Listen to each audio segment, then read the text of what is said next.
Ассалаумағалейкум, құрметті көрермен, бұл сөз түзелді хабары. Хабарымыздың бүгінгі саны сауатсыз оқулық, сауатсыз ұрпақ деп аталады. Оқулық қандай болса, ұрпақтың да тәрбиесі, білімі сондай болмақ. Ендеше бүгінде мектеп қабырғасында балаларымыз, біздің оқушыларымыз қандай кітап оқып жүр? Сол оқулықтардың бүгінгі деңгейі қандай? Мінекей осы сауалдарға бүгін сөз түзелді хабары жауап іздейді. Ендеше құрметті көрермен, студия қонақтарымен таныс болыңыздар. Шымкент қалалық Макаренко атындағы нөмірі 41 мектеп лицейінің тарих пәнінің мұғалімі, Қазақстан журналистер одағының мүшесі Өмір Шыныбекұлы. Сондай-ақ Оңтүстік Қазақстан облыстық білім басқармасының бөлім басшысы Әлібек Кенжебаев, хабарымыз тағы келесі қонағы дін мәселелерін зерттеу орталығының теолог маманы Файзулла Тайтелиев. Қош келдіңіздер. Негізі бүгінгі тақырыпты мақсатты естіңіздер. Әуелгі сауал Әлібек аға өзіңізге, Сағынбекұлы. Мына тәуелсіздіктен кейін тәуелсіздік ала сала барлық мектеп оқушылары, оның арасында өзіміз де бармыз. Рауан баспасымен, өнімдермен оқыдық оқулықтармен. Ешқандай дау-дамайсыз, сынсыз, айқай-шусыз оқып сауатты ұрпақ өсіп шықты. Бірақ өкінішті кейін осы мектеп оқулықтары атамұра мектеп баспаларының өнімдерімен қалай қауышты, бірден сын, айқай-шу, дау-дамай көбейіп кетті. Неге? Тәуелсіздік алғаннан бастап, алғашқы оқулықтардың бәрі сол кеңес дәуірінің келе жатқан оқулықтар негізі басып шығарылып отырды. Келе-келе баспалар ұлғайып көбейе бастады. Бүгінгі күнге дейін мысалы 17 баспа бар. Бәрі баспа, әр оқулықтарды енді шығаруға құқы бар.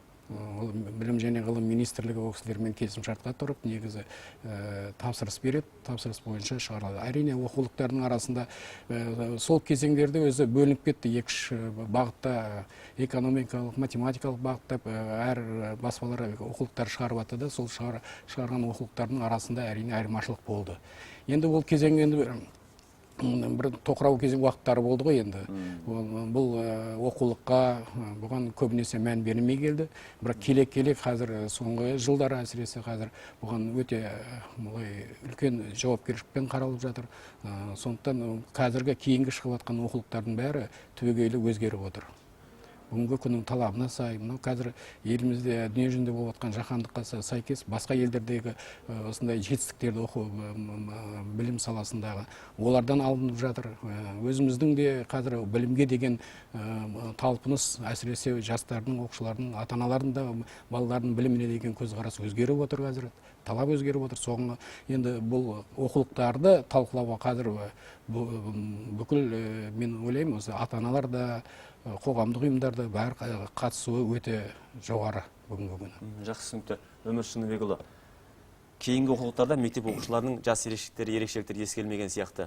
Жасыратын жоқ, бала түгілі сол мектеп оқушысының есеп-қисабы болсын, сөз орамдары болсын, жаттаулар болсын, ата-анасының өзін кейде ми ашып жатады. Жасыратын жоқ, оның экранның арғы бетінде отқан мыңдаған көрермендер құптайды, растайды. Осы тұрғыда осы оқулықтар жайлы республика бойынша қаншама сындар айтылып жатыр, баспасөзде жазылып жатыр. Неге осыны министрге ескермейді? Әлде осы ұрпақты миын аштыру кімге тиімді?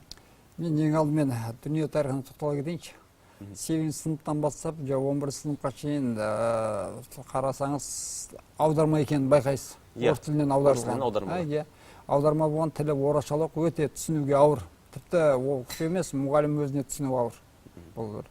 Ол ескеретін жағдай. Ал енді Қазақстан тарихына келсек, өзіміздің жанымызға жақын. Бұл жерде біріншіден әр баспаның оқулығында даталар сәйкес келе бермейді. Мысалы Қасым ханның туған жылы, қайтыс болған жылы, Тәукенің қайтыс болған жылы ол бірдей. Оның кейін жаңағы 10 сыныптан бастап екіге бөлініп оқытылады білесіздер. Жаратылыстану, математикалық бағыт, қоғамдық гуманитарлық бағыт. Осы екі оқулықта, мысалы тас ғасырының өзін біреуінде 3 кезеңге бөлсе, біреуінде 4 кезеңге бөлген сияқты сәйкессіздік.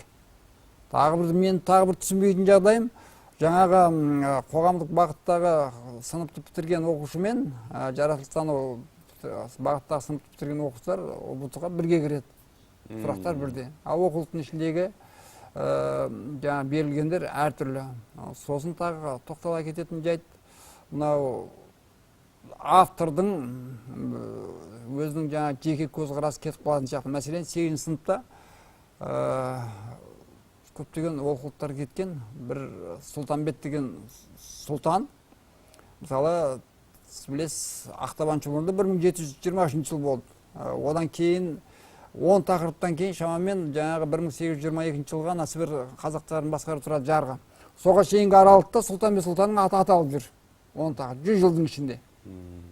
Ол кімнің атасы? мен авторға туыстығы бар шығар деп түсінемін соны. Басқа ештеңе емес. Онда тек қана анықтама бір тақырыпты астына анықтама беріліп қойған Сұлтанбет Сұлтан Абылай ханның туысы деп кішкентай ғана. Бірақ аты жаңағы еңбек сіңіргендердің арасында енгізіле берген. Ал кейін жаңағы тура осы 8-ші сыныптың оқулығында айта кету керек, ол енді моральдық аспектісіне қарайды.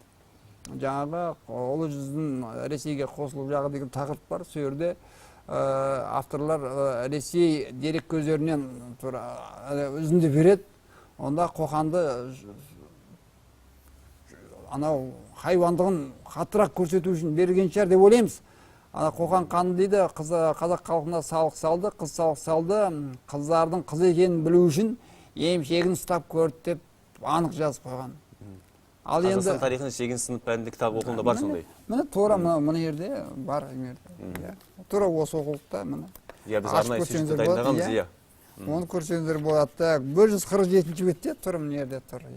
Ал енді оны әйел адам бірдеме қылып түсіндіретін шығар, әйел мұғалім. Енді ер мұғалімген қиын да оны түсіндіру. Оны оқыған балада сұрақ туындайды басқаша. Назар аударатын жайттар көп. Жаңағы Әлекең бір сөзінде осы сараптама зерттеу орталығы бар деді, оқулықтардың 200-ге жуық маман бар деді. Ол 200-ге жуық маман не істеп отыр, не үшін жалақы алып отыр, мен түсіне бермеймін. Айта берсек, ондай жазулар көп тере берсек. Бұл тек қана бір оқулықтан. Алда уақытта айтамыз, Файзулла Тәжімұхамедұлы. Мынау тағы мәселе, мектеп қабырғасында дінтану негіздер деген пәнді енгіздік. Бірақ сол пәнді тарих пәнінің өзге тағы пәннің мұғалімдері сабақ беріп жүр. Одан кейін тағы бір мәселе, жасыратын жоқ, ата дініміз ислам. Барымыз ата бабаларымыздан Құдай жаратты деп, Алла жаратты, Құдайды танып өскен бір ғана Алланы таныған ұрпақпыз. Бірақ осылай ғана аталарымыздан Құдай жаратты, сені Құдайдың жаратылды деп келеді, мектеп қабырғасына келген кезде Дарвинді тықпалаймыз, Равидің идеологиясын тықпалаймыз, теориясын балаға. Осы кезде мынау кез келген министрлік ауысқан кезде мен дәл осы олқылықты орын толатын шығар деп күтіп отыратын өзім, жеке басым. Осыны бір олқылықты да орын толтыратын кез келген сияқты. Дұрыс, өте өзекті тақырыптардың бірі. Одан кейін мынау айтып жатқан жаңа сауатсыз білімнен сауатсыз ұрпақ тәрбиеленеді. Бұл қазір 21-ші ғасыр, қазіргі жастарды бір дәлелсіз нәрселермен алдай алмаймыз. Өйткені бұл ғылымның заманы, ғылымның талабы. Ғылым бұл нақтылықты, дәлелді нәрсені, дәйекті нәрсені талап етеді. Ал Дарвин теориясына келетін болса, ол теория өзі аты айтып тұр, ол теория. Сондықтан теория мен ақиқаттың арасын ажыратып, бұны істейтін біріншіден ғылым. Мен де мысалы балам 6-шы класста оқиды, онда да тарих пәнінде тұр, біз маймылдан жаратылғанбыз, тас дәуірі деп кәдімгі былай жүйелі түрде түсіндірілген.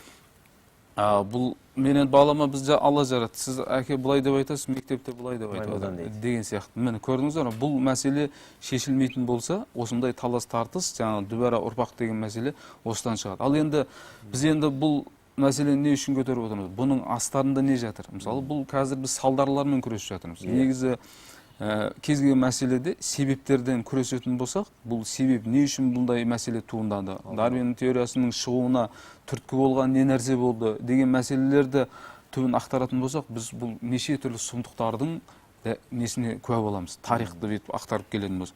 Ал бұл Дарвин теориясын оқыту арқылы әлемде қандай өзгерістер болды деген сұраққа келетін болсақ, Дарвин теориясын бұл теория ретінде қабылданы отырып, қаншама миллион халықтың қырылуына алып келіп соққан бір теория. Әшейін теорияның негізінде өткен дау-дамай бүткіл әлемдік деңгейде. Мысалға, немістердің Гитлер Евангелия, мысалы, асыл тұқымды деген, нәсілшілдік деген мәселе, яғни бір күшті әлсізді езет, жеңет, мықтылар өмір сүреді деген теория осы Дарвин теориясының негізінде алынған нәрсе.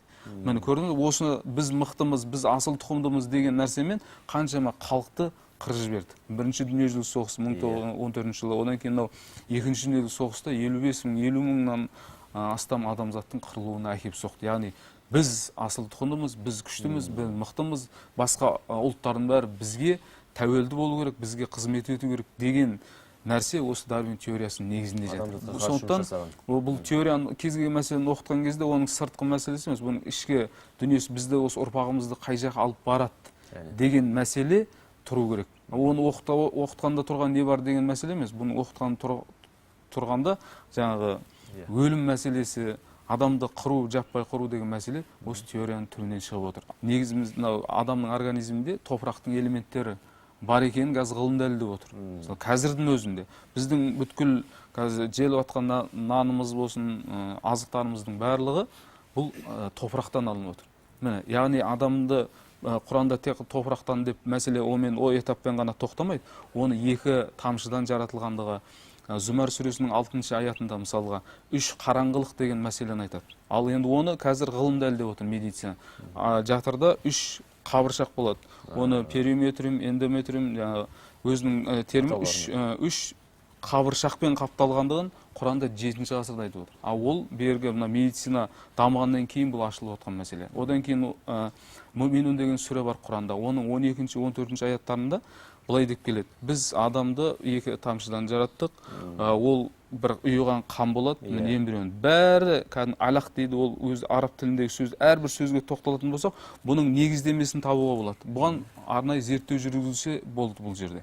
Бұл Құранда 7-ші ғасырда айтып отыр. Енді бұған байланысты аяттар да жетеді.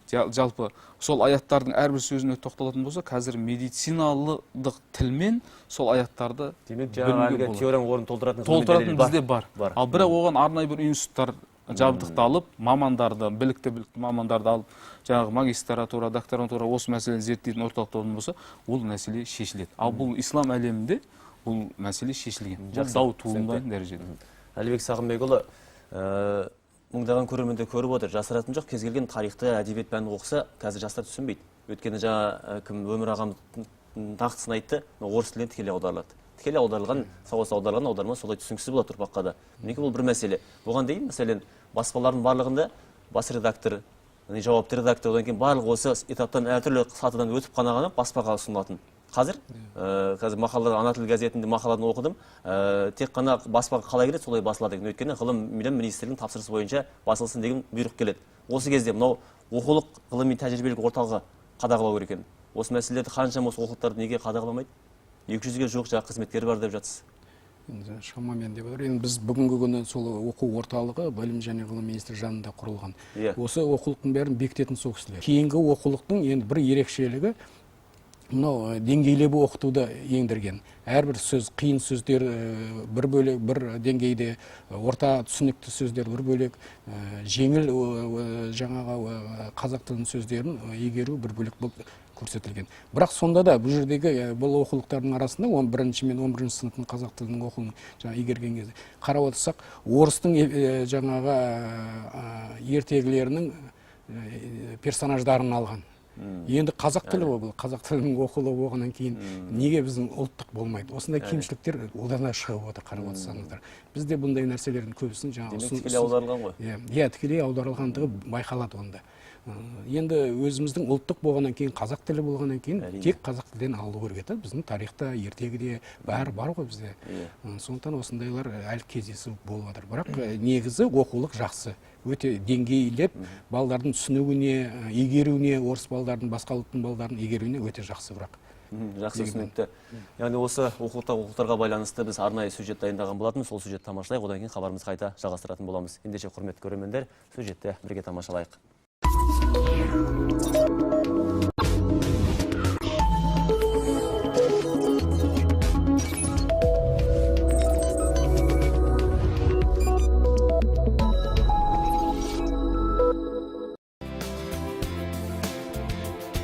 Қазір мектеп оқулықтарын шығаратын баспалардың саны да, аты да көп. Түрлі кітаптар мен оқу әдістемелік құралдар мектеп бағдарламасында қолданылуда. Өйткені баламалы оқыту жүйесінде жыл сайын тендер жарияланып, кім жеңсе балалар сол баспаның кітабын оқуы тиіс. Ал былтыр оқыған кітап биыл жарамсыз болып қалады. Бұл дегеніміз мемлекеттің қыруар қаржысы босқа ауаға ұшып жатыр деген сөз. Әр баспа өз авторларымен ғана жұмыс істейді. Яғни бір баспада басылған кітап деректерін екінші баспада жұмыс істейтін ғалымдар өзгеше жазуы мүмкін. Сөзімізге дәлел жоңғармен болған Аңырақай шайқасының жылы бір оқулықта 1728, 1729, енді бірінде 1730 жыл деп көрсетілген. Ал Семей қаласының іргесі қаланған жылда әр кітапта түрліше сайрап тұр. Тарихтың желігін шаққан ғалымдардың өзі бұл тұрғыда қателесіп жатса, сонда қарапайым оқушы нақты дұрыс деректі қайдан білсін? Қазақстан мына қабілетті оқымайды. Қабылдиновтың оқулығы негізінде көбінесе бұл кісі орыс авторларының, мынау орыс авторларының, орыс тарихлар, орыс автор емес, деректерін, орыстардың деректеріне сүйенеді. Мына қарасыр, мен оқып берейін, аузым бармайды, детейін оқиын. Қыздардың күйеуге шыққанын, өзге әйелдерін ажырату үшін олардың емшегін ұстап шығуға дейін барған дейді. Мына оқулыққа кіргізу болды ма? Мүмкін солай болған жоқ, бар дерек шығар. Енді мынау басқа елдің дерегін мынаған кіргізуге бола ма?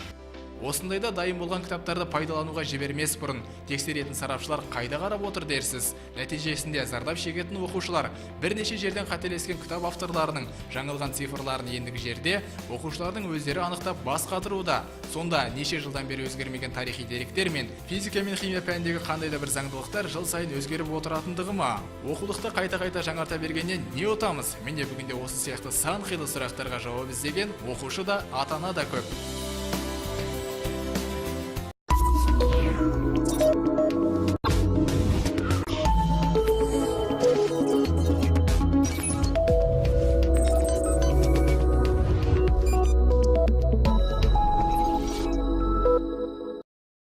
Құрметті көрермендер, бұл сөз үстелді хабары. Хабарымыздың бүгінгі саны сауатсыз оқулық, сауатсыз ұрпақ деп аталады. Біз хабарымызды қайта жалғастырамыз.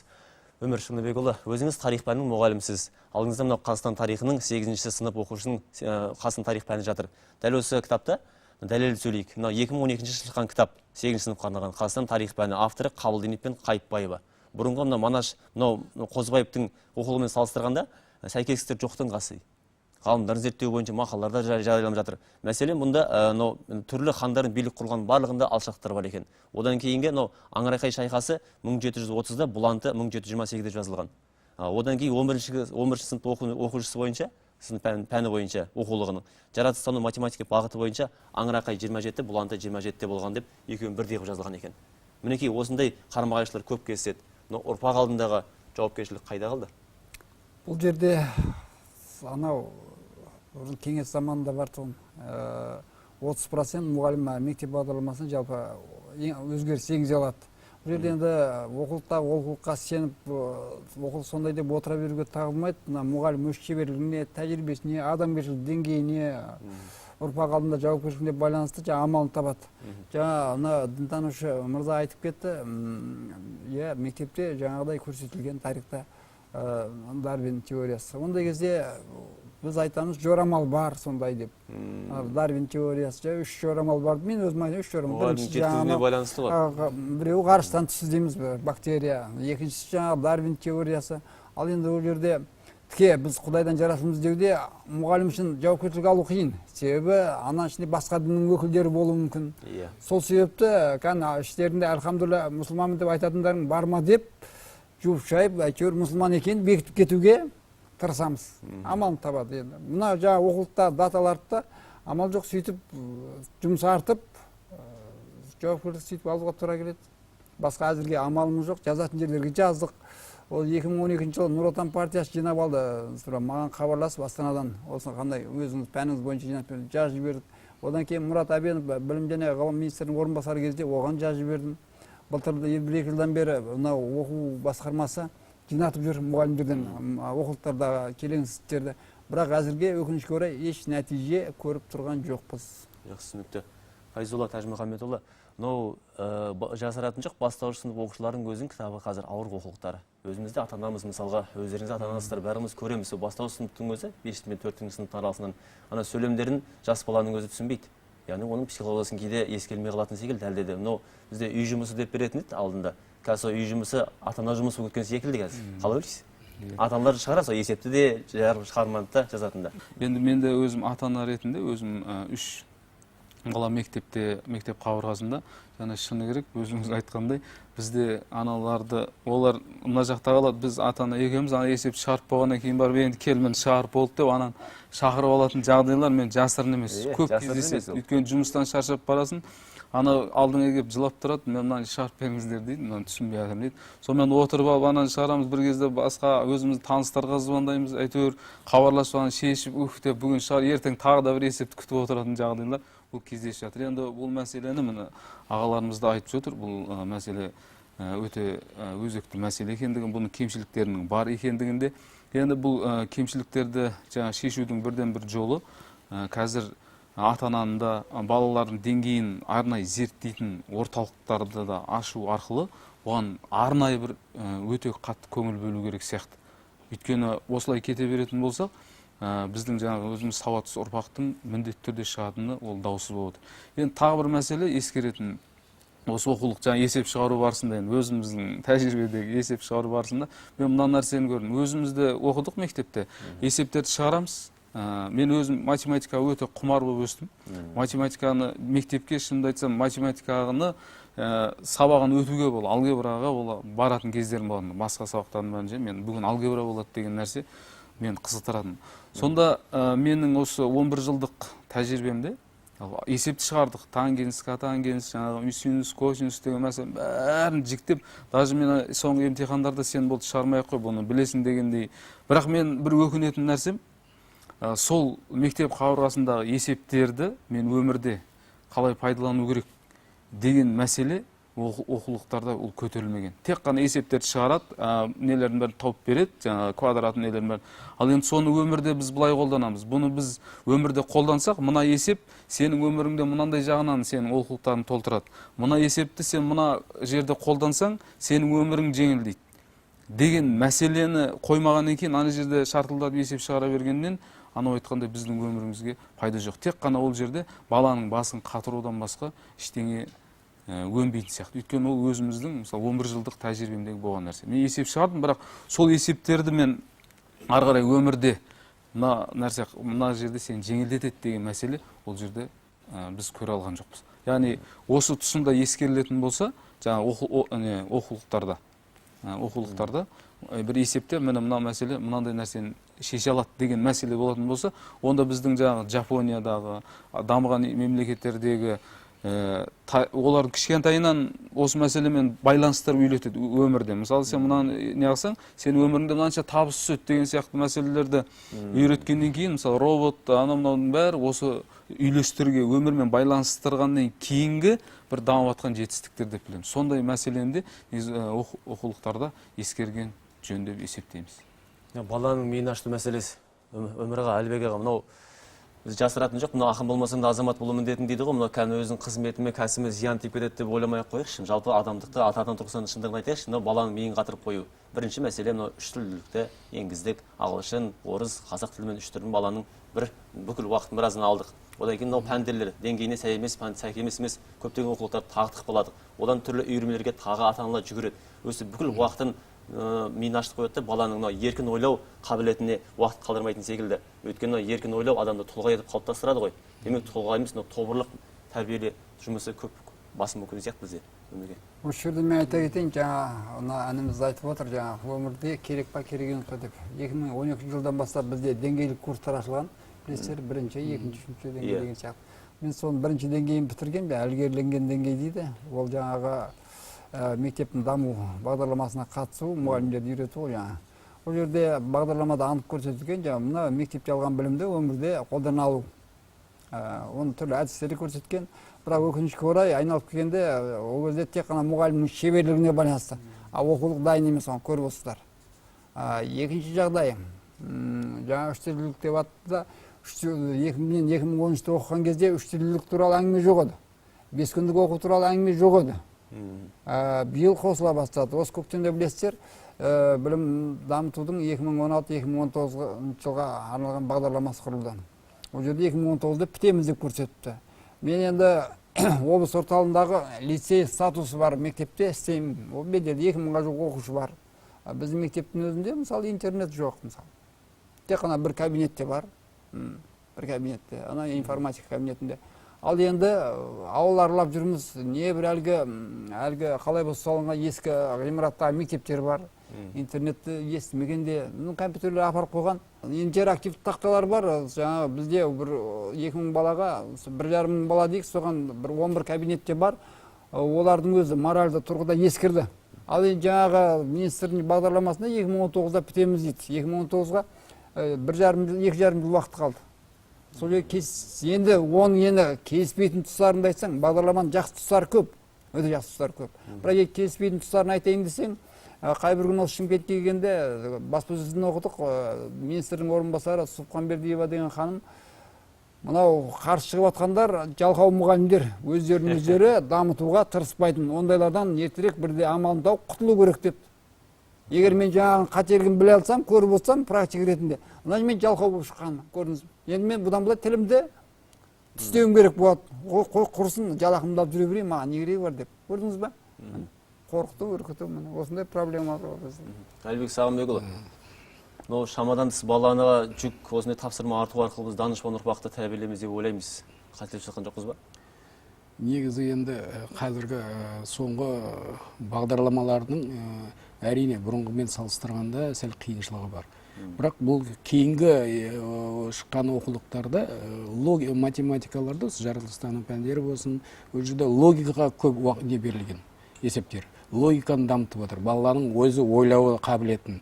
Сосын жаңа айтып отырмын, бұрынғы мысалы топ болып, бүкіл сынып болып шешетін болса, қазір жеке дара өзінің ойын қабілетін білу, сосын жұптық қабілетті білу мәселесіне көңіл бөлген. Бірақ негізі бүкіл мысалы біздің облысымызда 1022 мектеп болса, шалғайдағы бар басқа. Енді бірденен бәріне бұл бағдарламаны ендіру, менің өзім ойым бойынша, ол әрине сәл дұрыс болмай жатыр. Бірденен оны алып кету қиын болады. Бірақ әрине бағдарлама бізде енді алғашқы кезде біз гимназияларға, лицейлерге сәл тереңдетіп оқытып, сөйтіп бастаған едік. Дарынды мектептерге, ал енді қазір осы бағдарламаның бәрі бірденнен барлық мектепке жіберу, әрине ол 100% егеріп кетеді деп айта алмаймын. Менің ойым сондай. Негізі бұны бір 30-40% мектептен бастау керек еді, орталықтағы мектептерден бастау керек, соны ары қарай тереңіретіп егеруіміз керек. Әрине, жаңа айтып жатсыз, интернет дейміз, бізде мысалы осы 1022 мектептің 980-де интернет қосылған. Бірақ жылдамдық интернеті бізде бір 400 мектепте ғана. Қалғаны жай 1-2 мегабайттық интернеттер. Әрине, жаңа сіз айтып жатсыз, дұрыс айтқаныңыз. Біз қазір 5000-нан астам компьютерлер мектептердегі уже ескірген. Оны жаңарту керек. Бүгінгі күні білім және ғылым министрлігі негізі қазір осы бағытта өзіміздің қазақстандық кәсіпорындарды ашып, осы интерактивті тақтасы бар ма, жаңағы компьютерлер бар ма, ноутбук бар ма, қазіргі планшеті бар, осыларды дамыту, осыны ұлғайту мәселесін қойып отыр. Қазір біз осыны жоспарлап, осы облысымызға қаншалықты қай мектепке қанша керектігі, оның жаңа жылдамдығы қандай болып, осы мәселені біз қазір қойып отырмыз.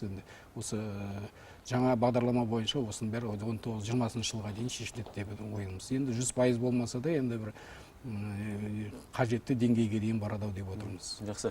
Өмір Шыныбекұлы, жаңа сіз 8-ші сыныпқа тән Қазақстан тарих пәніндегі олқылықты айтып өттіңіз ғой. Қысқаша баяндаманы қысқаша ғана түйреп өтті, соны тарқата кетейікші. Мынау осы пәнде, осы кітапта мынау қазақ қыздарының күйеуге тұрмысқа шықпағандығын жұмсатып айтқанда омырауын ұстап тексергендегі айтылған.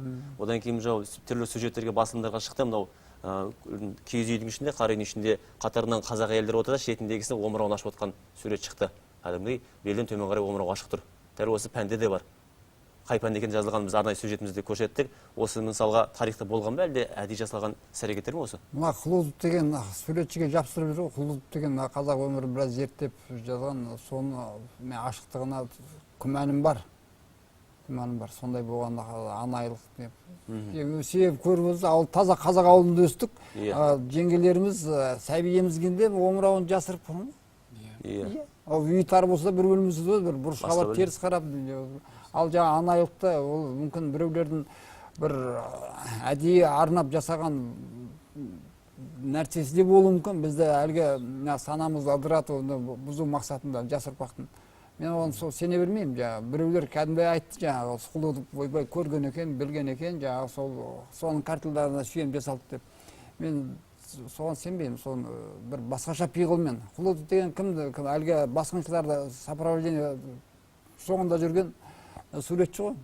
Басқыншының ойыны біздің ұлттық санамызды, ұлттық бет-бейнемізден ертерек ажырату, шоқындыру, орыстандыру. Содан қорытынды, саясат сондай болды. Содан қорытынды жасай беріңіздер. Өмірге Әлбек аға, Файзолла аға, баршаңыз отырсыздар ғой, жаңа айтып өттік бір хабарымызда, барысында, дінтану негіздері пәніне қатысты.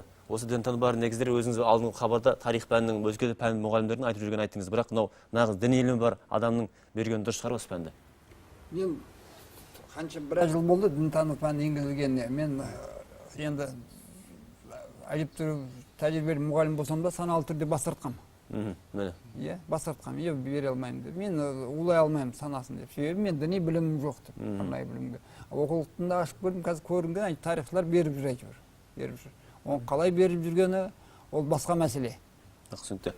Жаңа айтып жатырмыз, Өмір ағамыз айтып жатты, мынау неге байланысты? Осы пәндердің оқытылуына байланысты мұғалімді кейде оқулықтың өзін мұғалімдер өзіміз реттеп жатамыз деп айтып қалды. Міне осы кезде Мағжан Жұмабаевтар мысалға сонау 38-40-ның кезінде педагогика деген кітапты жазып оқытты. Алаштың ардақтысы Ахмет Байтұрсынов әдебиет танышышталып, әдебиеттің бүкіл теориясының негізін қалады. Жалпы қазақ тілі пәнінің алды осы 7 түрлі сөз таптарын бәрін ойлап тауып, әр септікке дейін сауалына дейін барлығын ойлап тапқан ахаңдар мысалы. Сол кездің өзінде балаға нағыз білім бере алды. Осы тұста мынау оқулықтағы олқылықтарды мынау мұғалімдерге ескеріп, осы ретте отыратын мұғалімдерге де үлкен байланыс секілді. Файзолла аға. Демек осы бұндай кезде де жол тауып мұғалімдерге де батырлық керек секілді. Білімділік, тереңдік керек қой. Енді жаңа ағамыз айтып отыр, дұрыс, өте бізде қазақта мен өзім дінтанушы ретінде мақалдарының түріне қарап көп нәрсені мысалы таң қалам да. Мысалға шымшық сойса да қасапшы сойсын деген өте бір тамаша айтылған нәрсе. Одан кейін қазір сын түзелмейді, мін түзелмейді дейді. Мін сын айтып отырмыз. Яғни бұл сын айтылмаса, ол мін түзелмейді. Мін көрдіңіз бе жаңағы мәселе бір ауыз сөз, шымшық сойса да қасапшы сойсын деген. Яғни бұл мәселен көп, егер осы мәселе, осы бір мақалдың бір төбіне жетіп, осымен бүйтіп амал істеп келіп жүретін болсақ, біраз олқылықтың өзі түзелген болар. Мысалға, мен дінтанушы болып тұрып, физикадан сабақ беруге мен қақым жоқ, ал бірақ қазіргі заманда, егер ақша болатын болса, ақшасын төлесе, мен физикпін де, химикпін де, ол осындай мәселе. Ал енді бұл тамыр, таныс деген мәселелер жағалап кетеді, жекжат, құда деген мәселелер. Ал бұл мәселе біздің ұрпағымыздың дұрыс тәрбиеленуіне алып келетін жағдайлар да бар. Бұнда бір ескергеніміз жоқ. Сондықтан мен ағамның жаңағы мен осынша әжептәуір тәжірибесі болса да, дінтану пәнінен сабақ беруге өзім жүрексінбедім деген сөзі, жаңағы шымшық сойса да қасапшы сойсын деген мәселені бізге әдемі түсіндіріп отыр. Енді бұл біз қазір жоқтан бар жасап отқан жағдайымыз бар қазір. Енді 25 жыл деген аз жыл емес, бірақ біраз олқылықтарды түзетіп алуға болатын жыл деп есептеуге болады. Бірақ бізде жаңағы әдемі сөз бар қазақта, көш жүре түзеледі дейді.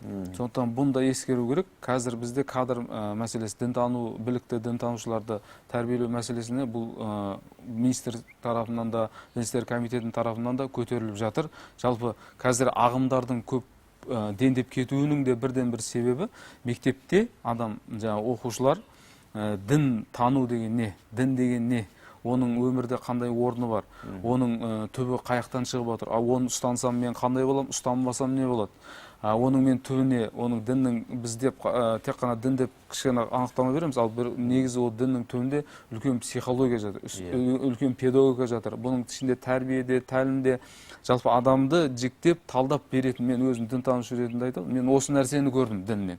Жалпы исламнан осы нәрсені көрдім. Мен дінді 6 жыл оқығаннан кейін педагогика психологияны оқып кеттім. Ал мен ол педагогика психологияны оқуыма осы дінтануды мен басқа бір қырынан қарағандығымнан осындай нәрселерге мен итермелеп отыр. Сондықтан бұл дінтану деген өте күрделі мәселе. Ол өте өзекті де мәселе. Егер біз мектеп қабырғасында сауатты деңгейде оқушыларға діни танымын қалыптастыра алмайтын болсақ, ол оқушыларымыздың міндетті түрде басқа ағымның жетегінде кетуіне бірден бір себеп осы.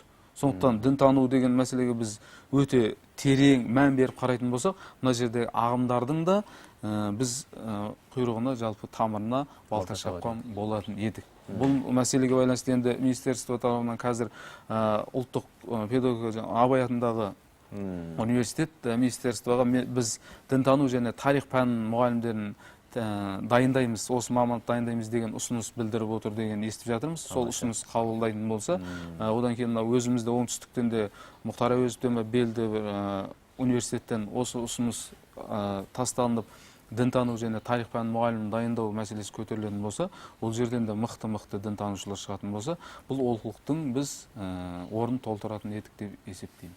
Жақсы, түсінікті. Құрметті қонақтар, бүгін міне сөз сөйледі хабарында жалпы сауатсыз оқулық, сауатсыз ұрпақ, оқулықтағы олқылықтар және оқулық қандай болса ұрпақтың тәрбиесі де, білімі де сондай болмақ деп тақырыпты арнадық.